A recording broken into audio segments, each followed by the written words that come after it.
Welcome to Innovating Music, a podcast from the UCLA Herb Alpert School of Music and the UCLA Center for Music Innovation. I'm your host, Dr. Gigi Johnson.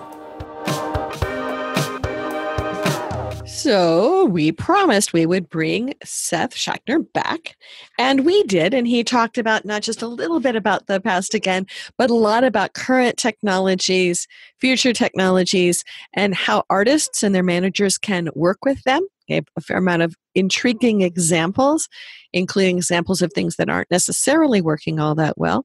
Took a look a bit at what was happening in Latin America and the different markets and opportunities in Latin America and the challenges therein, and a little bit about future technologies coming up the pike. So enjoy this conversation.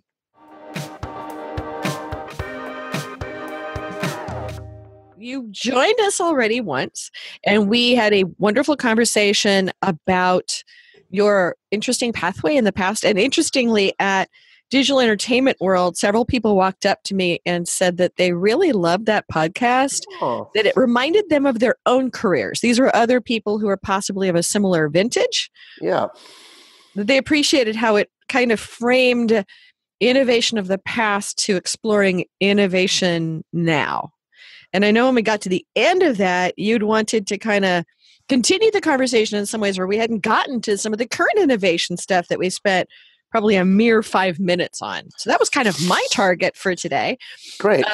And because you're tinkering with all sorts of edges, for lack of a better term, of places where things are overlapping in an interesting way. Or is that a good way to frame what you're doing, or what would be a better way to frame? Yeah, no, that's a great way to look at it. And it was interesting when we and firstly, it's great to hear that that folks see some, have some familiarity with what my experience has been. It's that's really nice to hear that. But yeah, I think that's a good way to look at it. What I've tried to do as a consultant, maybe it is in part being of a certain vintage, but it's also just being aspirational and being a biz dev person and, wanting to be near pockets of innovation in digital music and digital entertainment is I've tried to look where there may be underexploited or underappreciated areas that maybe for whatever reason, large resources, large staffs, large amounts of people are not necessarily clustering around, but which need the support of a strategist, a person who wants to help drive business, content, technology alliances. And so for me in music, I've certainly looked at some of these edgy platforms that are out there that all, for the most part, have some tangential, peripheral relationship back to music in some way, but that are, hopefully emerging areas that are going to help build business economies of the future, whether in digital music or video entertainment, actually. So it's fair to look at that. I think because of the network and the 20 years in the US and Latin America doing this stuff, I tend to get a nice flow of things that I see, and we try and look at things that are edgy and filter out the ones we think are the ones where we can really help and can move things forward. And, in a broad base, that's kind of how it's working for me. So edgy, but potentially profitable. Yeah. Or potentially things that can somehow fit into the digital content ecosystem, whether it might be rights licensed in, it might be, technologies or services licensed to distribution or audience partners. Interesting for me, because this was never my bread and butter, although I've always sat near it. I tend to do a lot of work relating to artists now, bringing artists into things. And that can involve lots of different, parties. But so, from the technology side, the deal depends on where you're standing, right? So that you're approaching artists and convincing them and negotiating with them to be part of a new tech, or working with artists to find the right tech that works with their community and strategic direction. Well, it's a great question. It's mostly been the former, although I've worked with some artists. I've worked with Residente, formerly known as Calle 13, as a client, actually, in that area, and a few other artists as well. But it's mostly been the former. So I'll give you an example. I worked for a big social music community. We talked about it last time, called Smule, Mm-hmm. which is, I mean, we think it's the best of its kind. I mean, I guess there's others out there. TikTok is one, Musically, Star Maker, but this is looks like it's live singing along or live karaoke. We don't use that word, but I bring artists into that app for Smule, mostly artists from the Americas, but I do some general market artists as well. And I wouldn't say it's so much as negotiating a deal as it is bringing something to artists, to artist managers, to labels, also to people like publicists and marketers, and showing them that, there's an app, there's a music community that wants to connect with an artist in kind of a collaborative way, or a way that looks kind of organic and collaborative. And it's mostly about, in that case, a connection, between a fan and an artist. And if you see some of these things the way they really work, that's the essence of it. It's marketing, it's promotion. So I wouldn't necessarily say there is, of course, a content deal per se, but it's mostly about that kind of connection. So maybe not with that example. For a deal that you look at, I mean, I'm used to thinking, I'm long time banker / deal junkie. And oftentimes when you're looking at a new technology, you start out with a licensing deal so that the artist is not necessarily taking the risk of the platform, but is getting paid cash up front to participate, all the way through some kind of an equity deal or some kind of revenue share. How do you take a look at the economics with artists when you're bringing a new technology to them to say, hey, we'd like you to work with this and bring this to your community and connect your community? How do you take a look at the type of deal that an artist then looks at and their management team looks at? Well, so, I wouldn't address kind of the Smule thing in this context. I've actually done quite a bit of work on that front. Mm-hmm. And it usually, I think a lot of times it depends on what's in front of you, how mature it is, how big of a vehicle or a channel it is, or a platform it is, whether it's for an artist or certainly even a brand, to bring it out to audiences. If it's, and I'm speaking really top level here, and I'll give you some concrete examples of what I'm talking about from the past, but that I think are really good examples. But if it's something that's really new, a certain type of VR headset, or an artist might look at it and say, hey, this is so new, people don't know how to use it, people don't know what it is.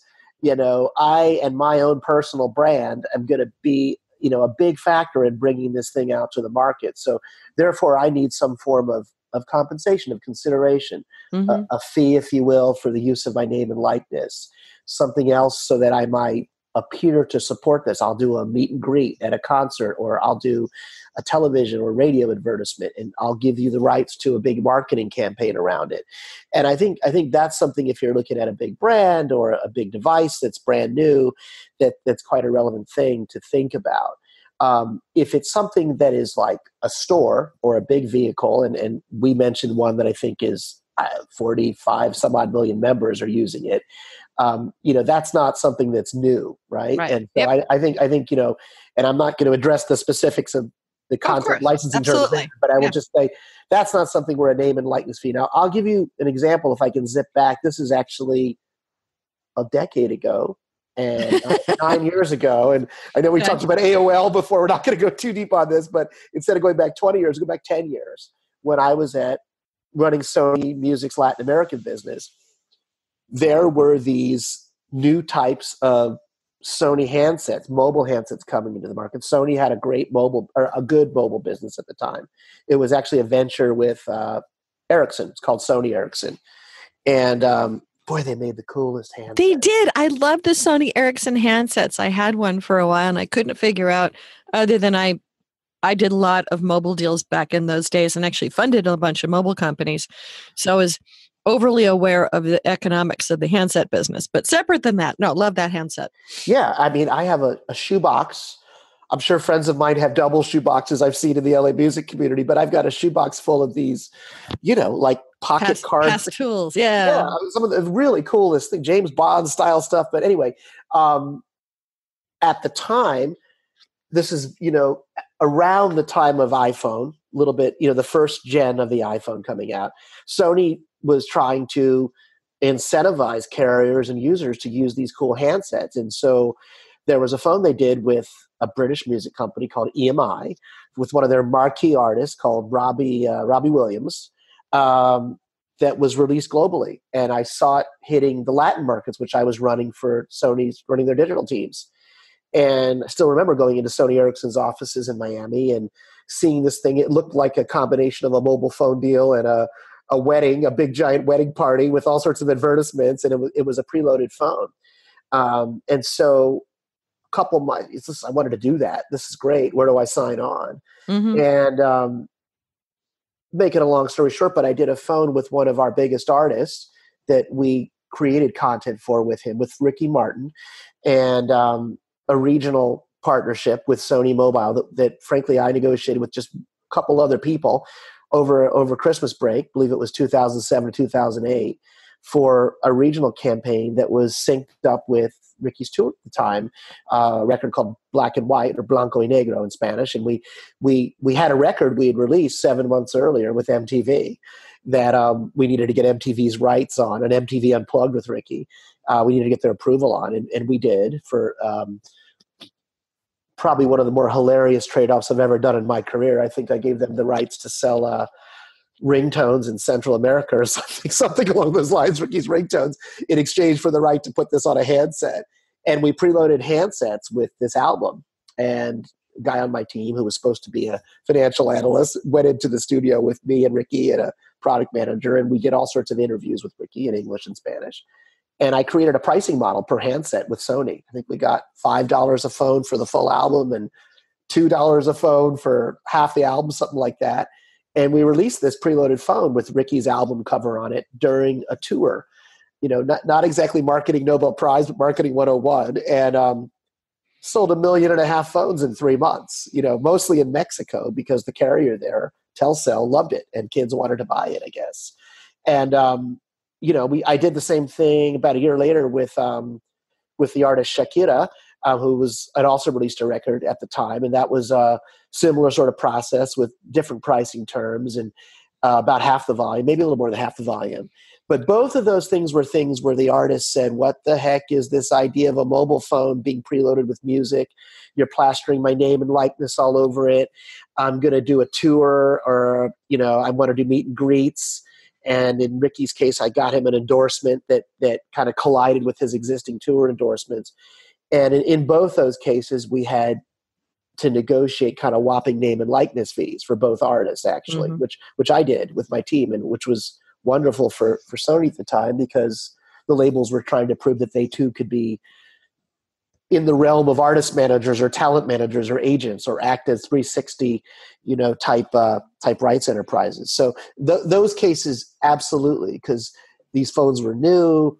The artists were kind of helping introduce them. In Ricky's case, they were actually giving some instruction on how to use the actual functionality of the phone. Oh, actually, I would love to see that. I can send you. I actually still have decks. I mean, you're going to laugh because it's 10 or 11 years old. But how fun! They were really, and it was found revenue and hugely profitable because we had made the album.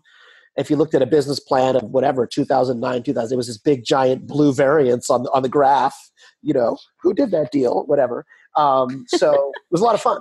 So what is the equivalent now?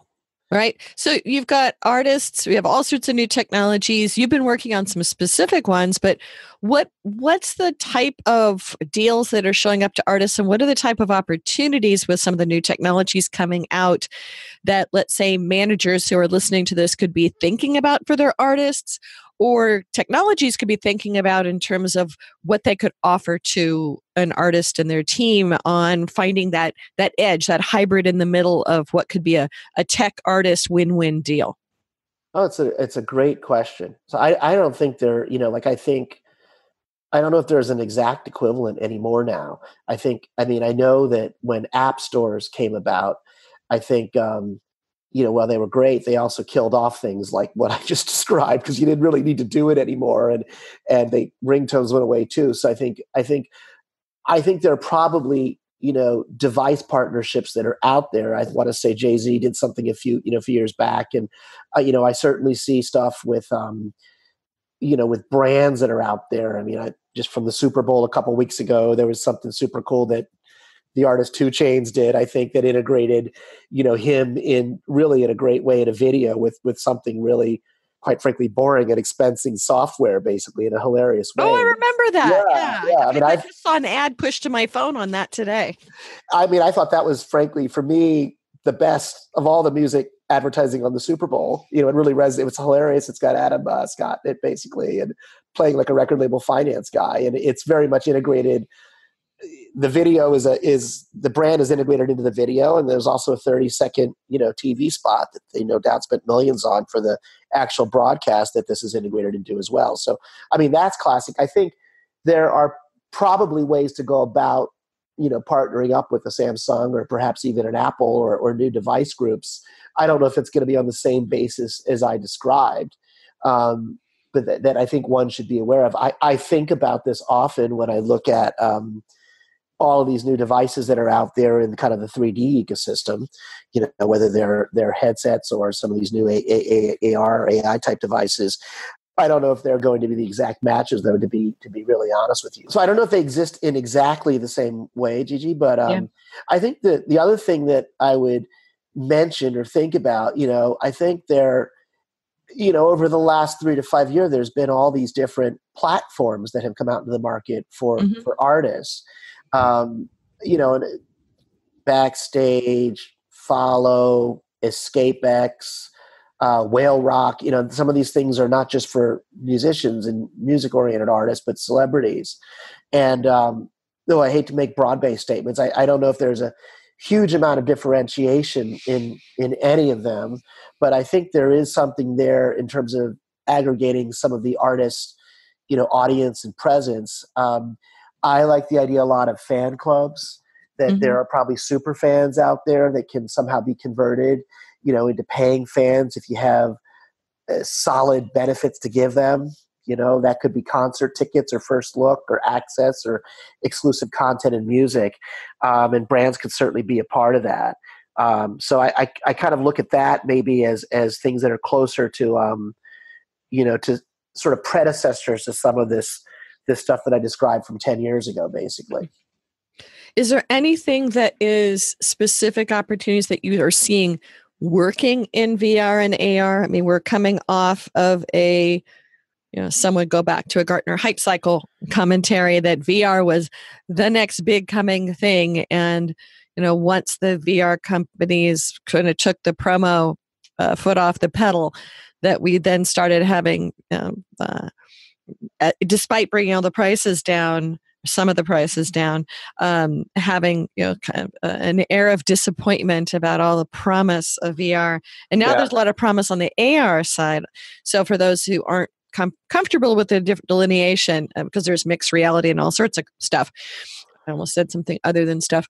But AR is really then kind of overlay Pokemon Go-ish or layer earlier companies like that. And then VR being an immersed, no visuals to the outside world environment. And I mean, I'm sitting in my home office, which has a really nice VR rig all set up, room-based thing. But those didn't end up becoming ubiquitous. What are you seeing working? Well, so I guess I don't want to be too didactic, whatever the word is. I mean, I guess it's sort of how you define the word working. So I would say that there are very interesting things I'm seeing that are B2B, that aren't necessarily touching consumers, where there's a huge amount of consumer awareness of them, that I think are working and that are very interesting. I mean, we talked this a little bit on the first podcast, but audio, 3D spatial audio is probably the one of the closest streams inside this whole ecosystem that tracks back to music. And boy, I see some very interesting developments. There's a specific company I'd call out in Manhattan called Mach 1 that has got a great 3D audio technology, or supposedly one of the best, that has found kind of a nice niche with the film studio business, basically, trying to build some bread and butter, working on VR projects, whether they're major projects like from a studio like Fox. I think they're in one of the Alien 3D properties, or Sundance-oriented titles, or even apps like the New York Times that come out that have audio components as well. So I think I've seen that as a key kind of production or B2B oriented piece that to me seems like it's quietly starting to work.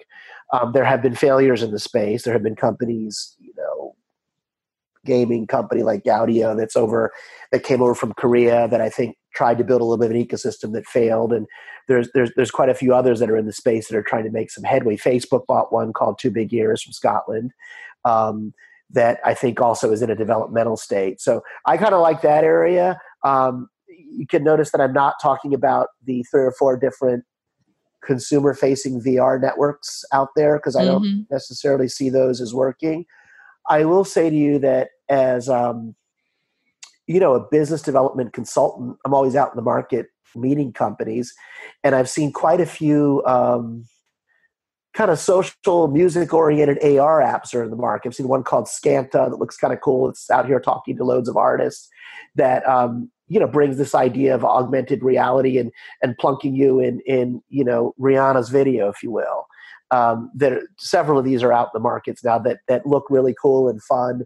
I can't say any of them are working yet, but I think there's a crop of these AR-oriented apps as well as sort of social gaming-oriented or gamified music communities that are all out there now in a startup phase that have the potential to be real contributors to the landscape, basically.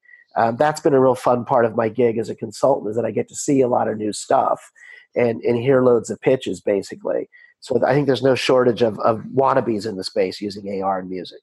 And a lot of those are all then dependent on the smartphone ecosystem and that being the playback device, or are they finding other ways to create immersive overlays or holographic or whatever? Oh, great question. I mean, I think that what I have seen with most of them, it is centered around the phone. I mean, I think the savvier ones are actually going back to the device again. What if you were Samsung's, key AR partner every time you take a photo? I mean, I think there's things out there that are along these lines that folks are angling for. So those are probably the most interesting ones that I've seen, basically.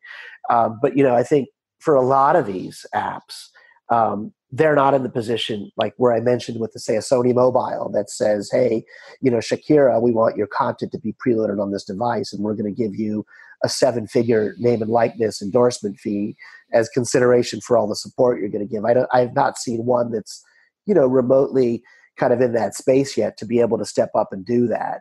Nor would one be able to present them to a major artist and say, here's something that's got a huge audience to it. So they're all kind of swimming around in startup phase, little minnows. What are the Latin minnows? I mean, are there? I'm thinking that a lot of the opportunities are in the fact that we have so many different great music communities. I was in a conversation yesterday. I've been working on a lot of programs and projects right now on the future of music in Los Angeles. And we just had a major event. We're now talking in February, but just had a major event last week or so. We've just come off the Grammys, et cetera. But my event last week was looking at how Los Angeles is as a live music community. And one of our recurring themes is that it's also a big Latin music community. And the Latin music world has been having fairly robust health and relatively good integration seemingly good integration into things like YouTube. That's a healthy relationship that's actually moving tickets and moving artists. What's happening on the tech side with Latin artists, and our technology seeing that group of fans and the crossover music that's been happening as another engagement method for their technologies? Yeah, no, I mean that was a long preamble. Yeah, sorry. No, it's a great kind of curveball of a question, and I see it because I spent so many years in Miami as a curveball.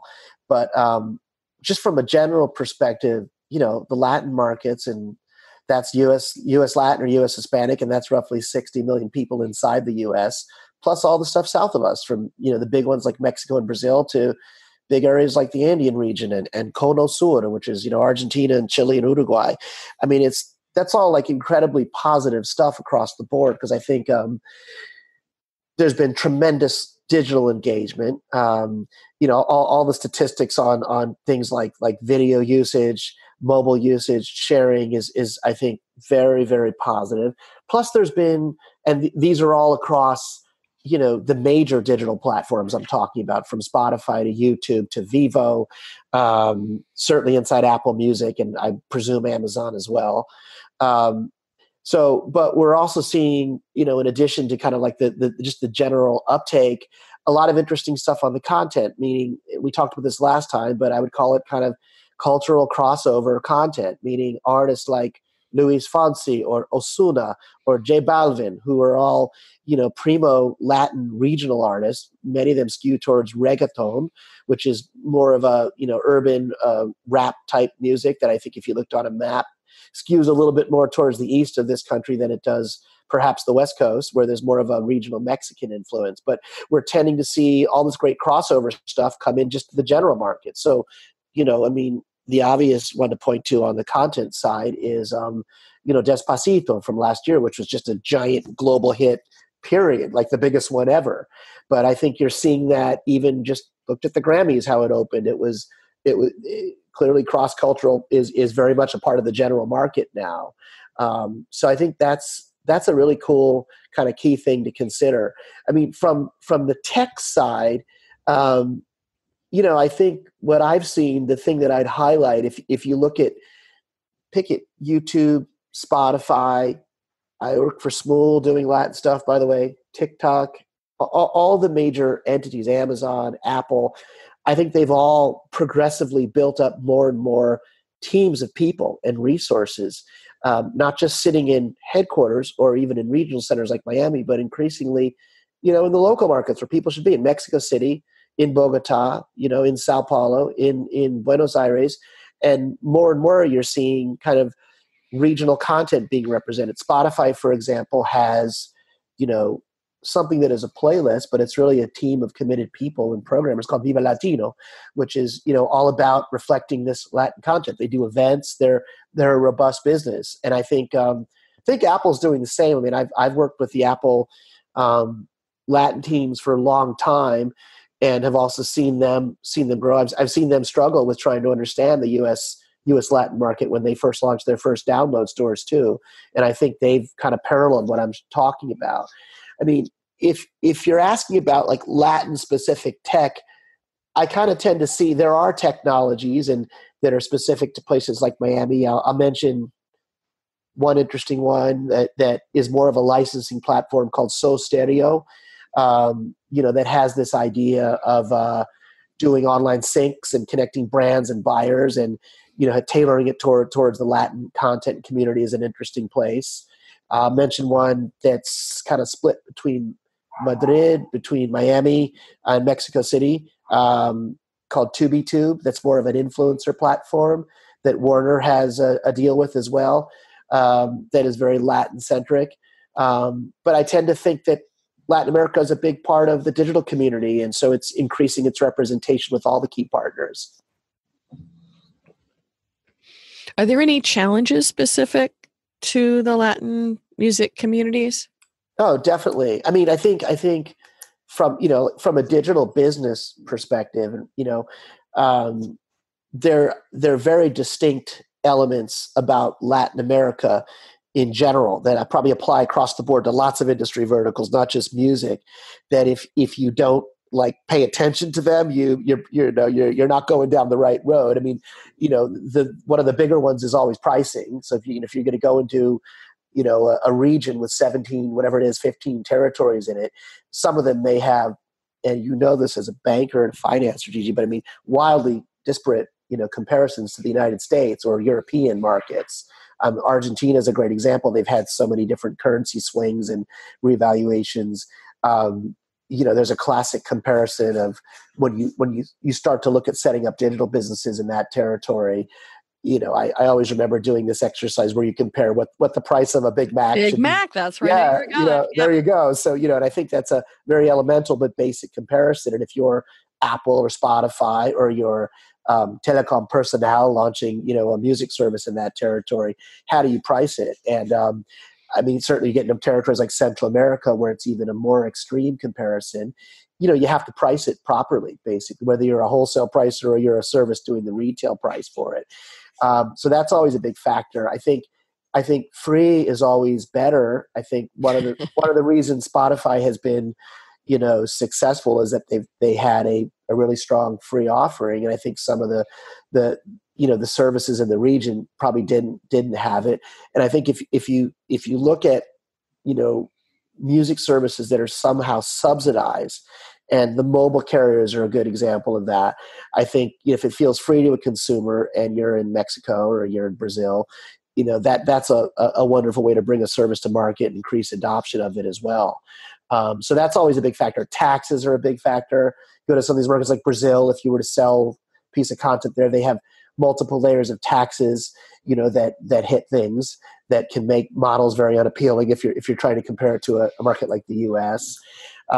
Certainly repertoire and catalog. I know from a music perspective, the consumption patterns of people in the region, how and what they consume for music or video can be very different across the region. And I'll just zip back to the idea of what a star is.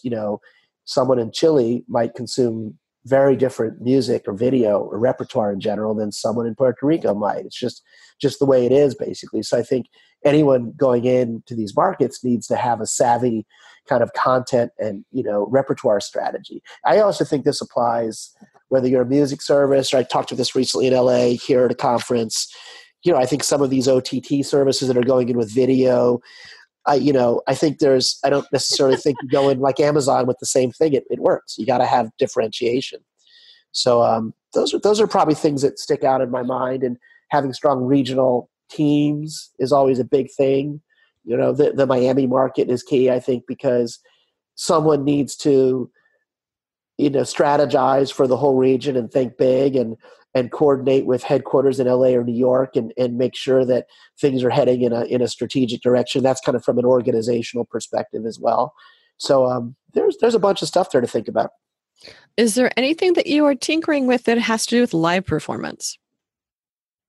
Yes, there definitely is. I mean, I am consulting for a live platform that comes out of Europe, actually, that's trying to enter the U.S. market. That's in sort of a quiet launch phase.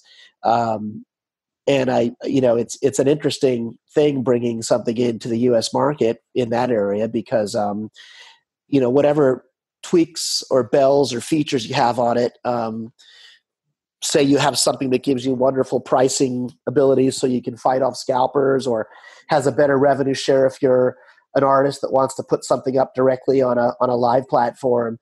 It's still a really crowded, tough market here, in AEG and Live Nation and things like So Far Sounds, Eventbrite, Brown, whatever it is, Brown Paper Tickets, whatever it's called, have pretty nice positions in this market. So I think that's a challenging one. So if you were going to wave a magic wand, look through some kind of a looking glass to the future, what do you see as the core things that are coming up the pike or need to come up the pike?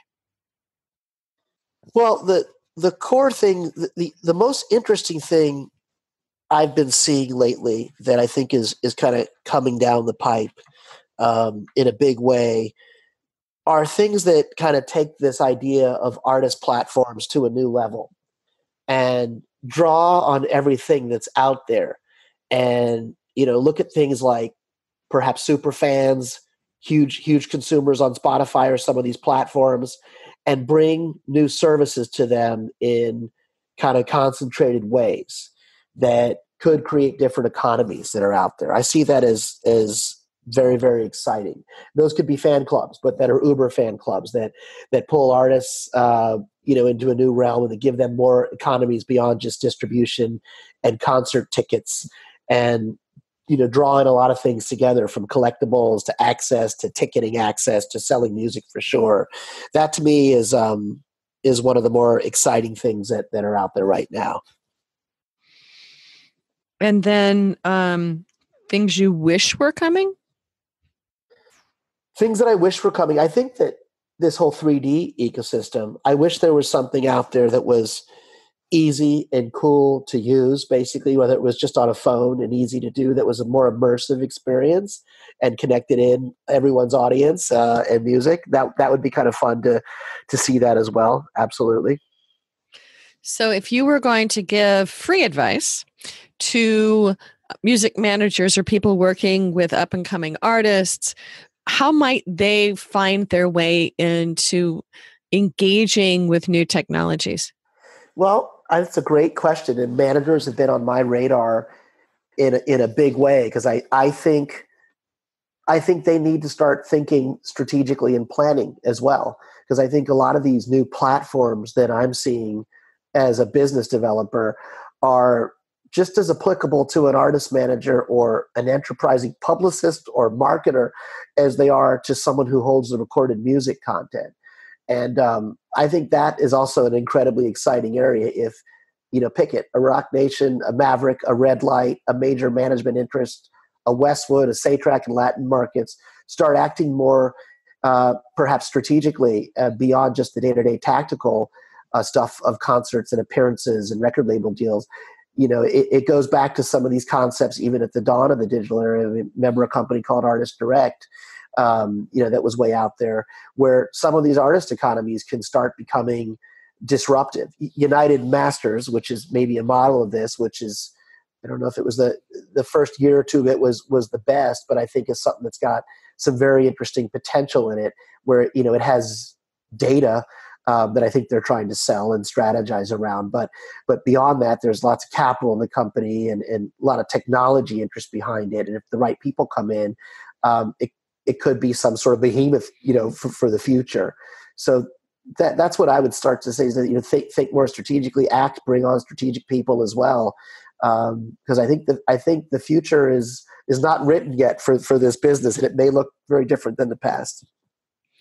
Well, it was great to have you on for a second time to continue the conversation, because we have spent so much time going through your intriguing past and hadn't yet gotten to the future. So we've spent some time talking on that today. Anything we didn't cover you'd like to mention before we close today's conversation? I think we got a lot into it. I feel like we covered it. So that's probably that would probably cover it for me. I really appreciate the time, Gigi. It was great talking to you. And great talking with you too. Appreciate the thought in this and sharing some ideas with our audience. Well, that wraps up this podcast. Many thanks to the UCLA Herb Alpert School of Music and the UCLA Center for Music Innovation for being our hosts of this ongoing series. You can subscribe to us in all the usual places, or you can come find us at innovation.schoolofmusic.ucla.edu. Join us again to follow the other adventures that we will be tracking down in Innovating Music. Thanks again.